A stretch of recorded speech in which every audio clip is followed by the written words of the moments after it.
Recorded. I hereby call this regular meeting of the King George County Service Authority Board of Directors to order. We will begin with a invocation by Mr. Parker, followed by the Pledge of Allegiance. If you're able to stand, please do so.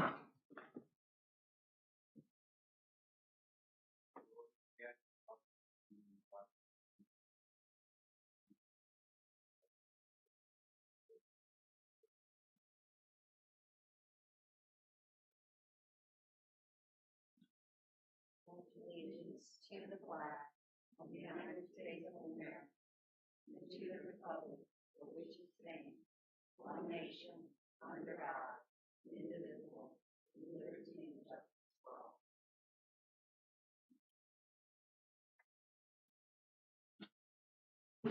Thank you. Mr. Miller, do we have any amendments to the agenda this evening? Yes, sir. Our county attorney, Ms. Lackey, I believe, has an item or two that she would like to ask for a closed session on. Right. Ms. Lackey can explain. So we do have some pending or threatened enforcement action by DEQ. If the will of the board is to go into closed meeting to discuss that, we can. On a secondary note, there could be also the authority to go into closed meeting to discuss consulting services contracts and the scope and those services. I'll move to add a closed session to the agenda as suggested. Second. Motion's been made and second. Any discussion? All in favor? Aye. Aye. And the chair votes aye. It's been so adjusted. Okay. Move on to public comments. Anyone in the audience wish to speak this evening? Mr. Dines, do we have anybody online? No, Mr. Chairman. Thank you. Reports from the board members. Ms. Bender. No report. Thank you, Mr. Parker. No report. Ms. Kupka. Yes, thank you, Mr. Chair. I just have one item, a question for staff for follow-up, whether now or during the interim general manager's report. I have school-age children, although I don't have any at King George Elementary School. I do watch Dr. Boyd, the interim superintendent of schools, has been doing weekly recordings, questions for the superintendent to interact with the community and posting them on Facebook. And yesterday I noted that he had made an inquiry, a parent, I guess, had questions about chlorine smell in the water at King George Elementary School. And Dr. Boyd stated that he sent the request to his maintenance facilities staff and that they made an inquiry with the service authority, but didn't have the firm answer yet. So I wanted to make sure that if we haven't already followed up with the schools, we do so forthwith to get that information out to the community.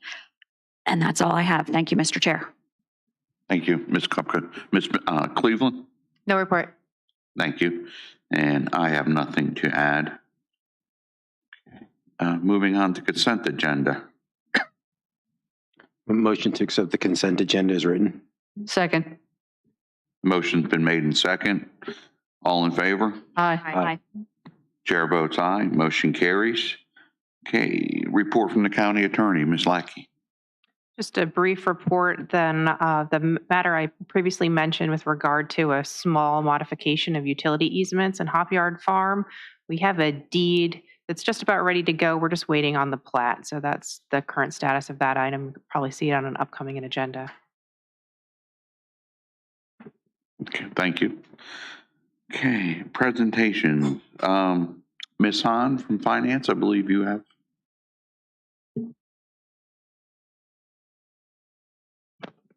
Good evening, Mr. Chair, members of the board.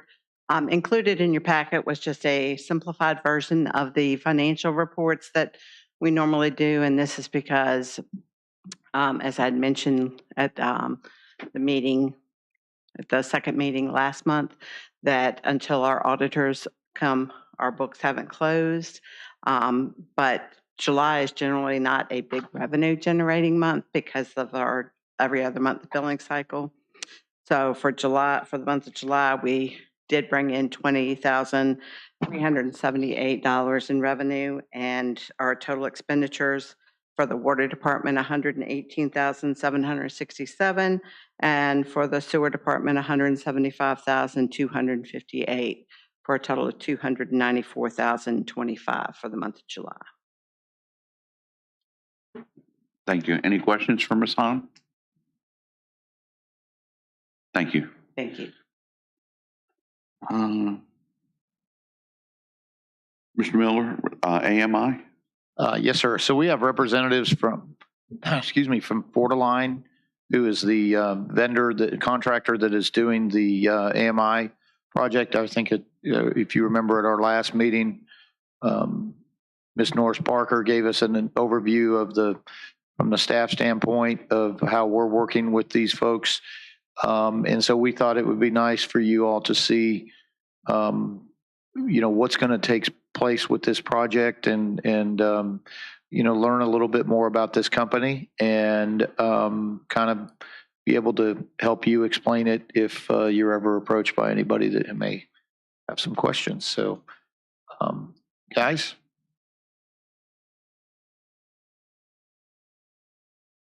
Good evening, and thank you for your time. So my name is Joe Ferguson. I'm the East Region Meter Manager for Fortiline Waterworks. I have Charlie Pence with me. He is our meter specialist for Virginia. I'm going to bring up one of the water meters that your utility is deploying so you can take a look at it up close and personal.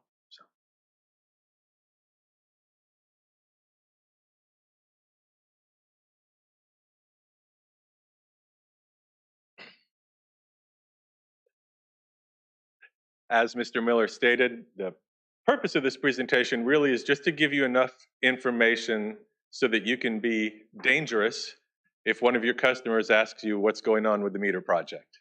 So as Fortiline, we're your prime contractor. We're providing everything as part of the turnkey solution. We are one of the largest waterworks suppliers in the country. So, we have locations that go from Arizona to DC all the way down to Miami. The meters that we're installing are manufactured by a company called Camstrup. They have been making this type of meter for some time. That meter that you see has no moving parts inside of it, and I noticed that that's being observed right now. One of the benefits of having no moving parts is that the meters don't lose accuracy over time. So that means that as you distribute water, you'll be collecting for the water that you're distributing for the life of that product. So the other nice thing is that the meter that you're holding is assembled in Roswell, Georgia. So it is something that is put together with US hands. One of the reasons why we were selected for this is because we were an easy transition. We have a highly reliable product. We have a pretty big team, and you can work directly with one company to make sure that this process goes as smoothly as necessary. So there's a lot of results that you're going to get from this, but I think the biggest ones are improved efficiency. Your utility staff has been spending a lot of time out in the field trying to get meter readings. Now those are all going to be coming into the office. And then you're also going to be getting accuracy, increased revenue, as well as support from us on the product. So that meter that you're holding actually works by transmitting a radio signal to a collector. We have several collectors installed around your footprint, and every 3 hours, the meter sends a radio signal to one of those collectors with the last 3 hourly readings. Shortly after that, that information is visible to you as a utility through the cloud. It's something you can easily log into and look at. So, yes. Where does it get its power? And so it has a highly specialized D-size battery on the inside of it. It is not your normal D-size battery, Okay, right? And so that battery is actually in that meter expected to have about a 20 to 22 year lifespan on it. It may be longer because there are features in the meter that help it conserve battery power. So in some cases, meters near collectors will use less power, and they may go 23, 24, 25 years. okay, So, thank you. but we actually kind of got our notice to proceed in the spring, and we worked with the utility to set this up in 3 fiscal year phases. So basically, we counted last fiscal year as a phase, even though we got started toward the end of it. We're working in this fiscal year right now. We're already at the $725,000 portion. We expect that by the time we get to December, we'll be right in the ballpark of hitting that 2/3 point, and we'll go on a pause until we get to next July when the fiscal year resets, and then we'll resume and complete the project at that time. So, basically, I told you a little bit about the collectors that are picking up the radio signals, and they're deployed around the county. This map kind of shows where the collectors are going to be. As the team goes out and installs the water meters and replaces the older meters that you had, this is the process that they go through. And all of this information that they gather as they're doing this is actually sent to your utility through a portal that allows them to see the pictures of the old meter installation, the new meter installation, so that if any customer says, hey, they tore up my yard while they were putting in a new water meter, we'll have the pictures to kind of back up what actually happened at that site. So if that comes up, just know that information should be available, all right? Other than that, it's pretty simple. They are also gathering GPS coordinates on the meters while they're out in the field. So that will help you as you get new utility staff down the road. That information will be available to help them find some of these water meters. As crazy as it sounds, water meters aren't always sitting out in front of a house. Sometimes they're in places you wouldn't expect. So the meters that we're deploying are really accurate. It's important that you know this for your customers because they'll pick up down to 1.5 1/100ths of a gallon per minute, which is almost a drip.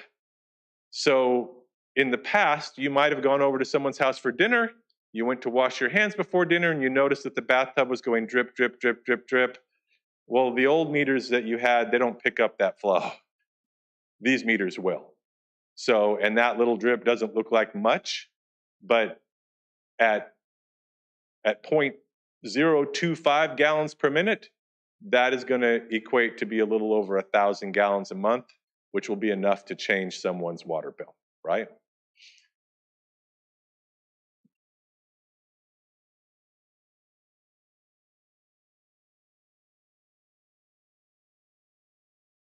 Okay.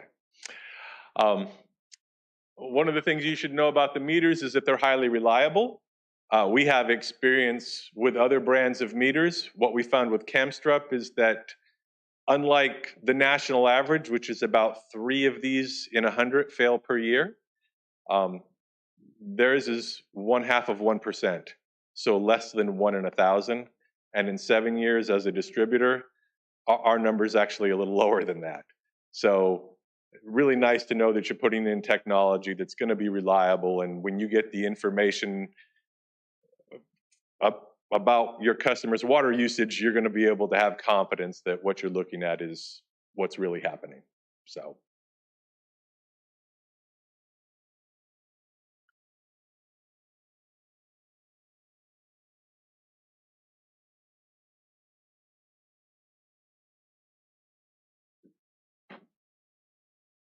There we go. Thank you. One nice thing about Camstrup is they have their own engineering team of more than 300 people, which is more than most meter companies have employees. So they are very, very detail oriented when it comes to putting out these products. So.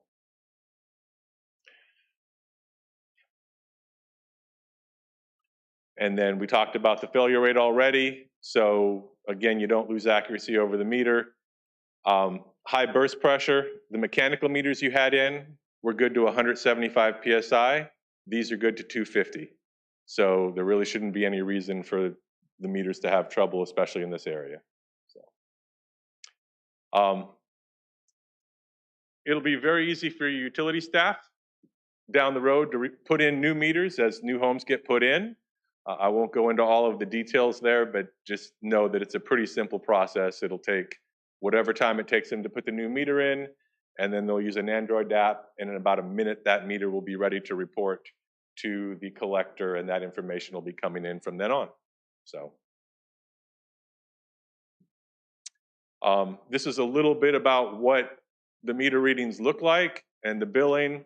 Again, I won't go into a lot of detail. All I'll say is that for Miss Patty, the ability to check the readings is pretty simple, so that when it's time to bill, it really is just a quick eyeball and okay, and then we can send the information off to Muni Billing so that that can be processed. So, one of the things you should know is that these meters are going to help you conserve water as a utility, all right? And not just you, but your customers. Because again, we're going to know about leaks that they never knew they had before, which means they're going to fix them. So we can actually set the leak thresholds on the meters. I'll share a little more about that in just a second. We also have burst alerts. So if they're using a lot of water on a regular meter like the one that was passed around, it's 5 gallons a minute for 30 minutes. If they hit that threshold, then the burst alarm comes on. Now, maybe it's a sprinkler system that's running, or maybe it's a burst pipe in the house and it's something that needs to be addressed quickly. As soon as that alarm comes up, the meter notifies the office, and there's instant awareness that that alarm is happening right now. So, this is actually a look today at some of the active alarms in your system coming in from the meters that have already been installed. It's just a small snapshot. There were actually quite a few, but you can see there were some bursts, also some leaks. One customer had a leak and a burst. That's not good. And 2 meters are dry. And dry is an interesting alarm. That means that there isn't a full measuring pipe of water in there, okay? So that means either the meter hasn't been installed or the customer took it out and put a jumper in and is stealing water. It's going to be one or the other. So, right here is kind of a snapshot of what the consumption looks like. And again, this is right out of your system. And we took one of your routes, Route 85, and we looked for customers that were using more than 5,000 gallons since between the 1st and 15th of the month. And you can see that there were actually 33 customers in that route that were using that much. And this is a snapshot, people using, say, 7,000 to 9,000 gallons over a 15-day window, which means they're going to get a pretty high bill. So just another tool that's available to the utility to monitor what's going on out there. And you could do that with your commercial customers or whatever the case may be. There's an army of people supporting this project in our company. So without going into a lot of detail, just know if you ever have questions or concerns, you can reach out to us or any of the team here. We're here to make sure that this thing goes successfully for you. And most importantly, when it's over, we want you to be able to talk to other utilities and say, hey, this was one of the best decisions that we ever made. So, any questions? I have a couple. So I wanted to follow up the question about, and I need to find it, the battery. So is there a maintenance plan that you follow with these? And I guess, do you come back out and maintenance them, or how does that work? Because I imagine there has to be some sort of, even though they're good for 20 years, do you say at 10 years you check them, or how does that work? So that's a great question. And in this case, everything inside that meter that was passed around is sealed. So once you break the seal, you're allowing moist air in that will impact the electronics. It's going to be the end of the meter. So there is no maintenance on the meter. Here's what we know. We know that that body style that you see right there on that meter has been in use for 13 years in 80 countries around the world, and that its global failure rate is still 0.5%. The original meters that were built using a C-size battery. So if they're all at year 13 and they're still running with a D-size battery and the amount of consumption that's anticipated, power consumption anticipated from that meter, CAMSTEP has every reason to believe that it's going to be a 20-year plus meter. So when you say that, that means that for our planning purposes in 20 years, we would need to replace them. You should be planning for that. I would actually tell you to be thinking about having a plan for year 15.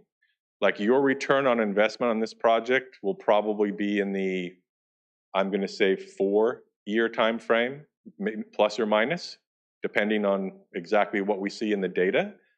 But in 15 years, water meters are going to do things that we're not even thinking about today, right? Imagine having a situation that you brought up earlier where we would have data from the meter at the school that would tell us exactly how much chlorine was in that water, and we would know that instantly, right? Or we might know how much pressure level there is at every house, so that if a customer said, hey, I'm not sure, I mean, water meters are becoming technology, they're becoming data points, and as technology continues to improve, you're going to want to have that as part of your utility, because it's going to help you be more efficient, and it's going to help you comply with some of the coming regulations that will be that we're not even thinking about today, is probably the best way to say it. So, Okay, thank you. And so you were saying that this is going to recognize like a drip, drip in the house. that's right. And so would that be something that would sound an alarm? Would it notice something like that? No, good question. So I didn't bring my videos with me. I have some videos that kind of show you what these leaks look like and how much water that is. Because if I say 0.015 gallons per minute, that doesn't really mean anything. But a video would show you, and I apologize I didn't bring it. The leak alarms are at 1/4 gallon per minute. So it's significantly higher than what the meter can pick up, but they can be reconfigured from the office. So we could take them down to as low as 0.025 gallons per minute. The only challenge with going that low is that a significant portion of your utility would then be registering leak alarms. And at that point, the utility has to decide, what are we going to do with all of this information? Okay, so one more question I had was, I know that we didn't purchase the package where our clients would be able to see the data. And so we're going to be relying on, I guess, our staff to contact the clients when those alarms go off. So is there recommendations that you've given utility companies on what that looks like? So this should trigger you to call them. If it's above this, you should call them, or something like that? Yes, actually, that's part of our training process. So we go through that with every utility and kind of talk about how do we identify what we want to look at. The nice thing about the software is that you can actually do a lot with it. For example, in Moorfield, West Virginia, he set the leak threshold down to that minimum level for every customer, and then had that data export to an Excel spreadsheet automatically every day. And in that spreadsheet, it calculated the leak rate per hour. And he said, if they have a 2 gallon an hour leak or lower, we're not going to call them. But if it's 3 gallons or higher, we're calling those customers, right? So you can get that detailed with this, but we'll talk about workflow with your team. And quite frankly, one of our goals is to try to make sure this project comes in under budget so that you feel like you have some funds to go ahead and take advantage of doing a customer portal. Because ultimately, if you give your customers the ability to see this information, it takes some of the burden off of the utility because it's available. Yeah, thank you.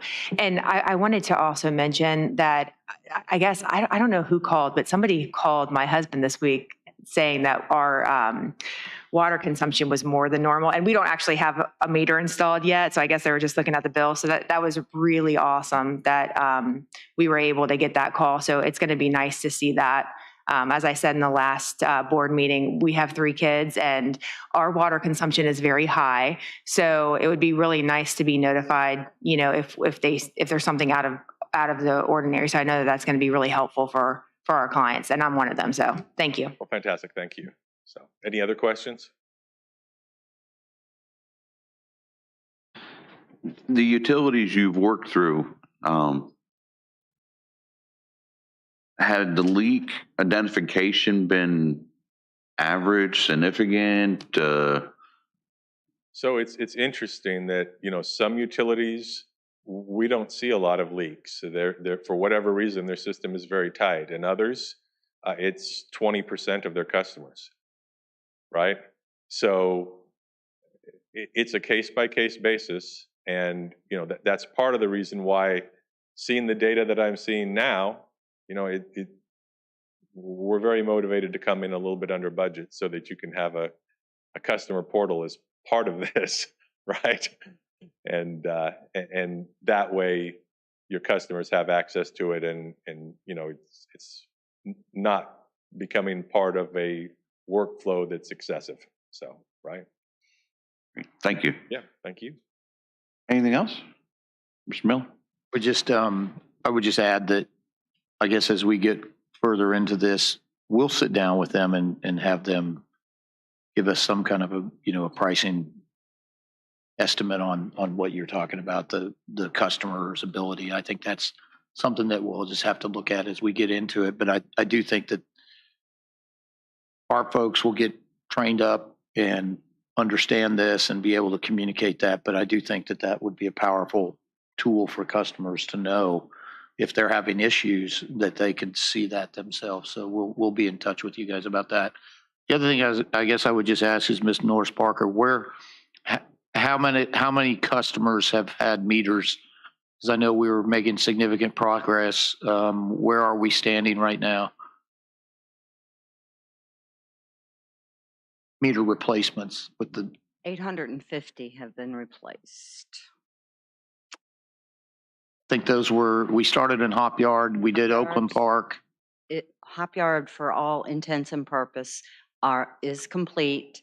There's some work to be done on a couple meters.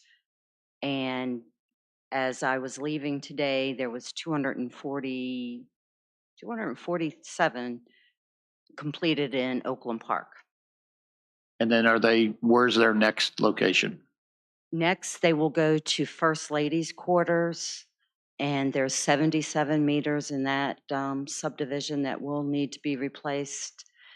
And those 3 routes, as we call them, that'll take 2 days off of the meter reading process.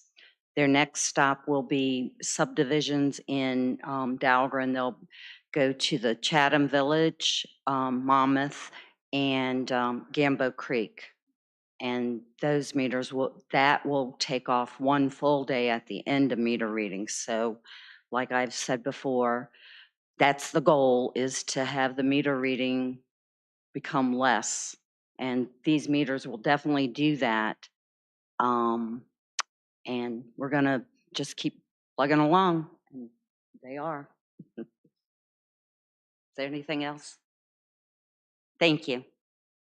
Mr. Chair, I have 2. One is, can we have a copy of that presentation sent to us so we can distribute it?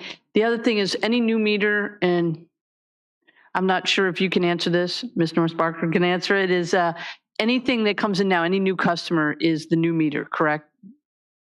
That's correct. Okay, thank you. Any other questions?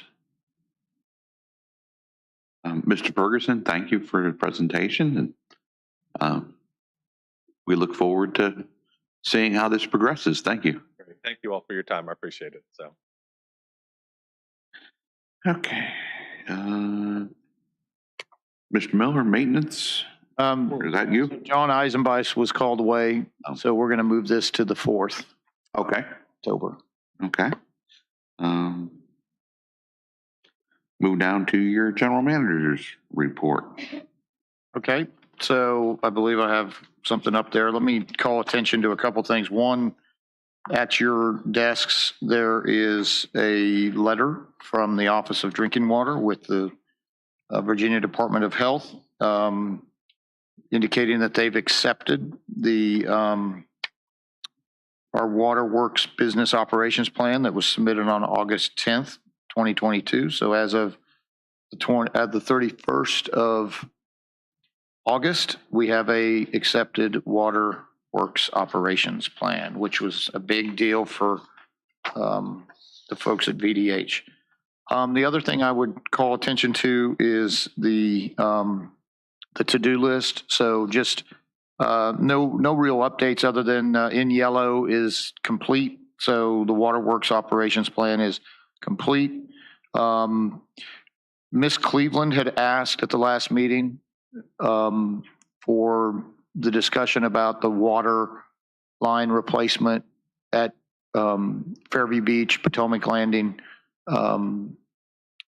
We are doing some internal engineering work, if you will, to kind of figure up an internal cost estimate. I think ultimately what will have to happen if you all want to pursue this is you're going to have to, have an engineer come in and prepare a scope. So I'd like to hold this over if I could and get it back to you on the October 4th meeting. We should have a good estimate of what that cost will be. And that'll be an internal cost that these guys have looked at and the number of miles of line that we have in that area. And then that cost per mile. So we'll definitely have something to report back. Okay. I think that we have employee anniversaries on the next page. Lateef Haskins is our maintenance mechanic, 2 years.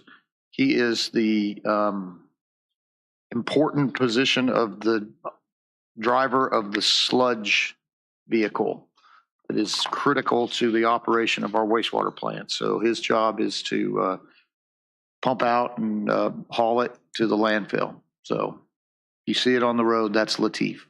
Unless Lateef is out, and then we have, we'll have somebody like John Eisenbeis that'll operate it. We haven't asked Miss Norris Parker to operate it yet, but we might, right? She would do it. Oh, I'm sorry. You're right. Yes, that's right. County Waste hauls it out of Dahlgren to the landfill. She is right. It is to take it to the plants for dewatering and all that kind of stuff. Thank you.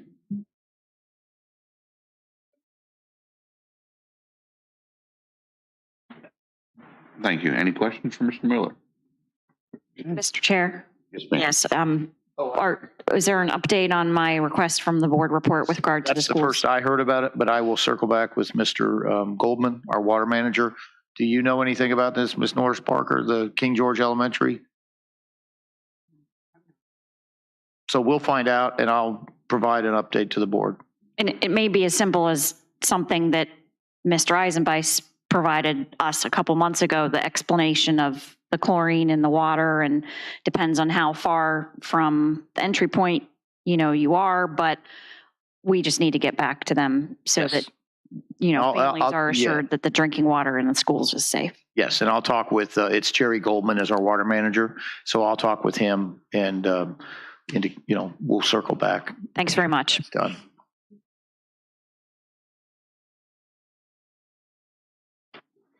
I'd like to make a motion. I move that the King George County Public Service Authority convene in closed meeting to discuss pending and threatened DEQ enforcement action pursuant to Virginia Code Section 2.2-3711A7 and 8 for consultation with staff and legal counsel regarding actual and probable litigation where such consultation or briefing in open meeting would adversely affect the negotiating or litigating posture of the public body and specific legal matters requiring the provision of legal advice of counsel.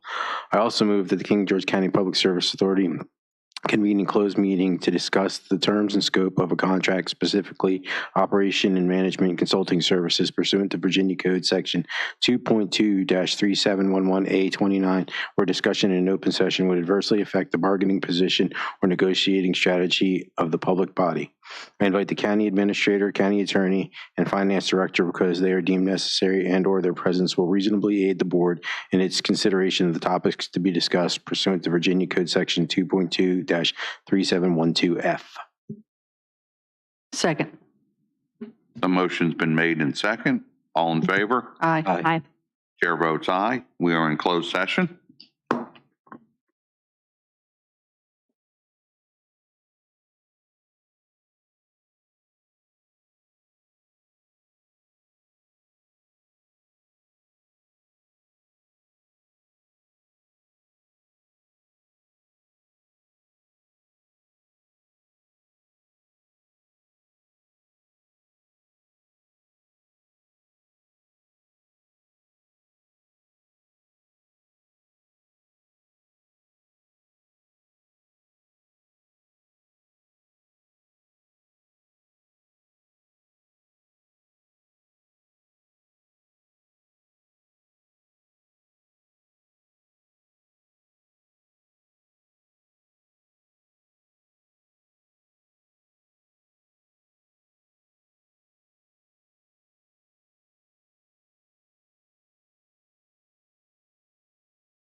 meeting and certified by vote that only public business matters lawfully exempted from open meeting requirements by Virginia law, and only such public business matters as were identified in the motion convening the closed meeting were heard, discussed, or considered during the closed meeting. Second. Motion's been made in second. Roll call vote. Ms. Bender? So certify. Mr. Parker? So certify. Ms. Kupka? So certify. Ms. Cleveland? So certify. And the chair so certifies. Okay, we are back in open session. I move that we adjourn to October 4th, 2022 at 5:30 PM here in the boardroom. Second. Motion's been made in second. All in favor? Aye. Aye. And the chair votes aye. We are hereby adjourned to October 4th, 2022, 5:30 PM here in the boardroom.